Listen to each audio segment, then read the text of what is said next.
Yo, what's going on, guys? It's your boy Cam Legend, and in this video, I'm going to be speaking about Alchemy 101. So I won't go too into depth in this video, but I'll just give a quick synopsis on alchemy and how we use alchemy every day without awareness, and how we can also use this philosophy of alchemy to actually materialize the reality we want to manifest. So alchemy by definition is using chemistry, and we know this to be true because the word alchemy broken down into syllables, you see the word alchemy. And alchemy comes from Kemet, which is also known as Egypt. And we know that we're still living in an Egyptian civilization due to the worship we see consciously and subconsciously. And the words we use today in English, a lot of it comes from ancient Kemet, and a lot of the words we use are Arabic. Okay, so whenever you see the word al in English language, just know for sure that this word has come from ancient Kemet civilization.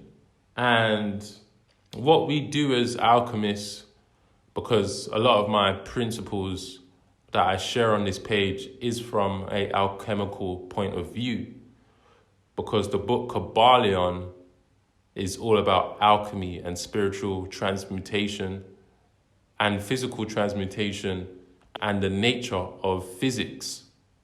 And the symbol that you see on KYBALION is also known as Philosophers Stone. If you know anything about Harry Potter, you'll know that the first film and book is called Harry Potter and the Philosopher's Stone. And these films we watch are allegories. These religious books we read are allegories about nature, about energy. And we as humans are magicians. And there may be a connotation that comes with the word magic.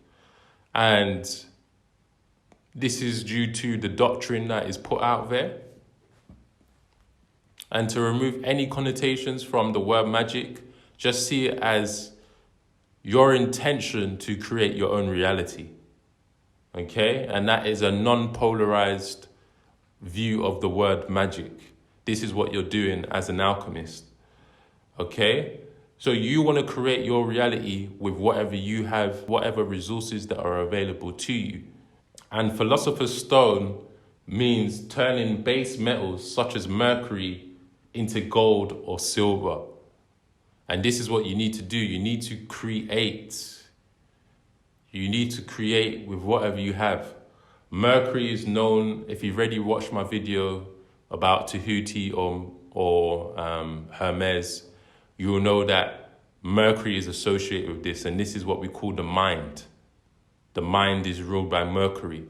So what are you doing with your mind? Are you transmuting your thoughts into things to then create gold or silver to your reality, which will be tangible things that you can see with your eyes?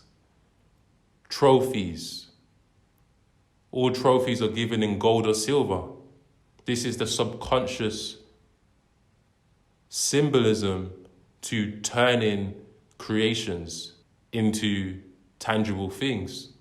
If you're a music producer, you create music based on your thoughts and your ideas. You then create this product and send it out to artists. They make a song, then the artist charts, gets millions of streams, and you receive a gold plaque for that. So this is what it means from an esoteric level. Now, in alchemy, we have 4 elements that exist in nature, and this is earth, air, fire, and water.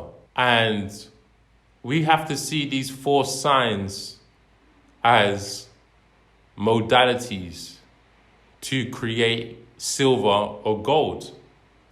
So let's get into these elements. The first element is fire, and fire is symbolic for your creative spark. It's our passion and desire to create. Fire stimulates original ideas and breakthroughs. And this is what gets us up out of bed to start our day. Ka is another name for fire. It means life force. And this word Ka even goes further out to Japan. The Japanese symbol of Ka is fire. And this is how words were created, through subtle symbolism. And then we formed words from this. So the element of fire is the most active part of our imagination and consciousness. And this fire energy can be symbolic for our lower primordial energy, which is heat. Energy gets our blood boiling. Fire would be your mind. If you're hot-headed, that means you have a temper. So we're talking about the mind here. Fire is symbolic for many things, and we need this energy of fire to have the will to do things. And when somebody loses their mojo, maybe in sports, they say he's lost his spark, his creative spark. It's that cognition to create, to do things, to think outside the box.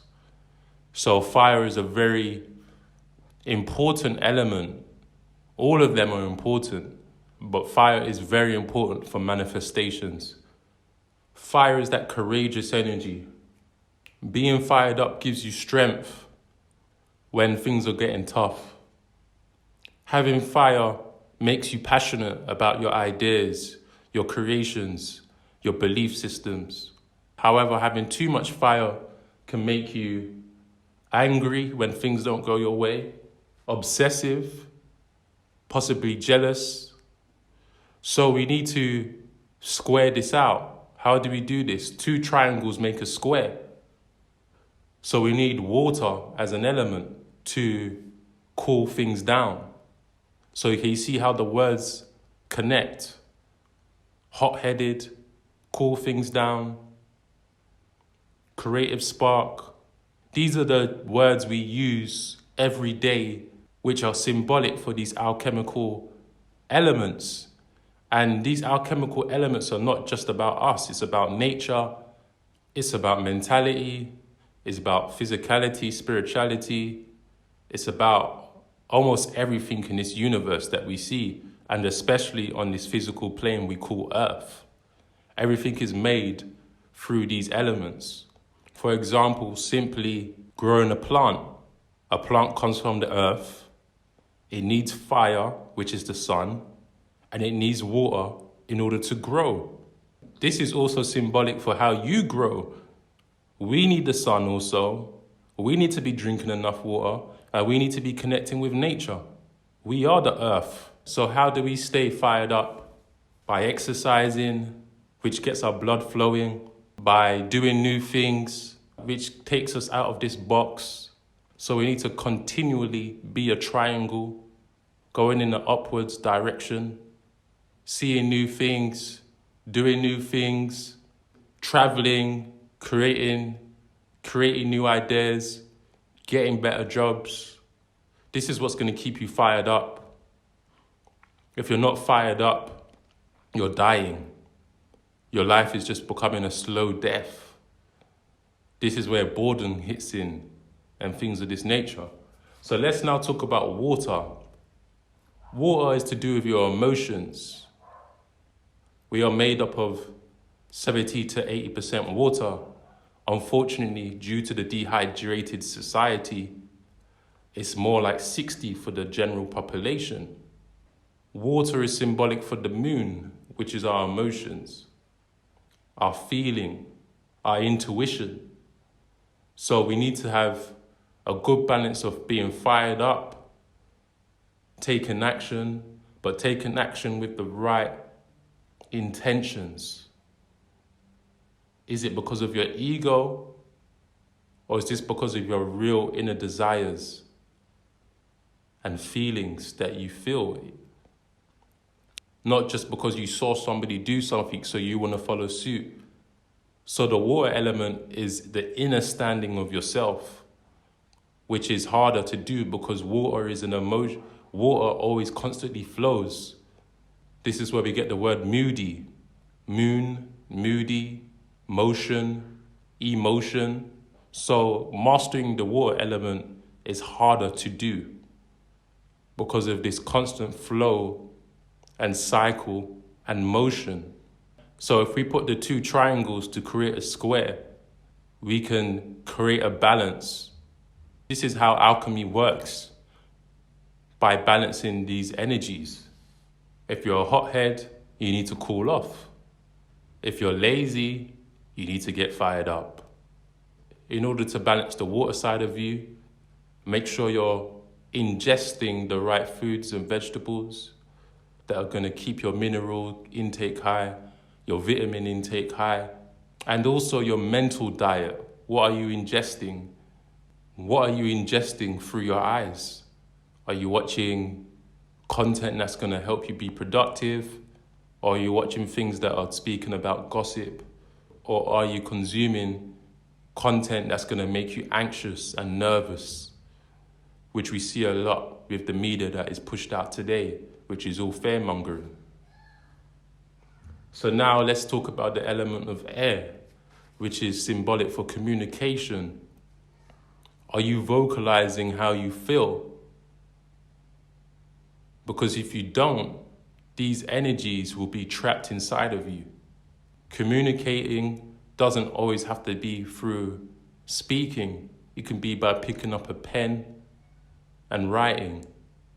But air is symbolic for communication through the throat. Because again, how do we speak? We speak with the element of air, which is in the air. Mentally, we call somebody an airhead if they don't know left to right or they're always confused. And somebody who may have air as their dominant element in their natal chart could be confused, or they could be enlightened because they're always receiving energy through the air. All thoughts come through the air. So some thoughts aren't your own. Some thoughts are coming from a higher power. And some of these thoughts can be used to create a business. And somebody who has a water dominant natal chart, this could be somebody who's always in their emotions and they're sensitive. And if you're somebody who has a fire dominant natal chart, you could be somebody who likes confrontation. They don't like to sit home alone. They like to go out. They're extroverts and things of this nature. So this is how this all connects to us. And in today's age, we need to be speaking our truth, because if we don't, we'll live a life of regret and wishing that I coulda, shoulda, woulda. So it's vital to master this air element and speak your truth. Then we have the last element of earth. And this is what grounds us here on this physical plane. Earth is the most dense element. It's what makes this physical plane tangible, something we can see with our eyes, which makes us see things from a logical point of view. However, we know that this reality is not real. It's almost a simulation. It is a simulation because everything happens spiritually before it happens physically, top down. So if we are seeing things only from a logical point of view, that means we're very dense, not only physically, but also mentally, which can make us rigid, unable to see things outside the box because we're not using enough water. And what happens to a plant when it doesn't get enough water? Not only does it die, but the soil also starts to get dry. So you don't want to be a dry person, dry personality, somebody who can't think more than logically. And I say logically with my hands up because logic doesn't affirm everything. This is why we use nuance, which is the ability to see things from a different perspective.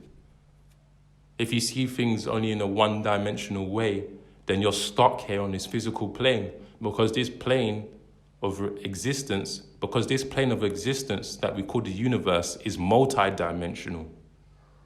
So are you seeing things one-dimensionally, or are you going to see this reality in this multi-dimensional form that it is?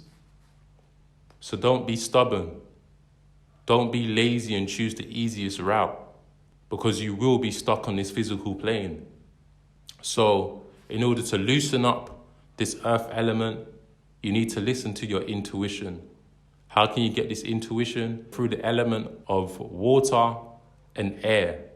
Water is mastering your emotions.